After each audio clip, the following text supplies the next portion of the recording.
ascoltami. Allora, questo è un video a nome di tutte le donne. Sai cosa significa quando una donna dice vicino al proprio uomo non parlarmi? Dai ci parla, entro in conferenza. No, è l'opposto. Significa che tu mi devi chiamare, mi devi messaggiare, devi venire a casa mia, mi devi portare alla spa a fare una giornata rilassante, mi devi portare al cinema, al ristorante, mi devi comprare i fiori, mi devi comprare i cioccolatini, mi devi portare a fare shopping, devi fare tutto quello che io voglio, ok? Senza parlare. Hai capito? No. Se tu dici non me ne parlare, significa che Lo devi fare! Se io ti dico non mi chiamare, tu mi devi chiamare, mi devi messaggiare. Se io ti dico non mi dare fastidio, tu mi devi dare fastidio, mi devi dare attenzione, devi essere presente.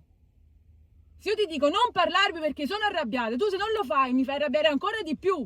E quindi non mi parli più la roba. È normale. A posto, non devo parlare. No, e fai peggio. E me così me le vesti. No, me ne a parlare, mi devi chiamare. Sto chiamando. Aspetta, ma ti chiamo fra poco, subito vengo. Subito vengo.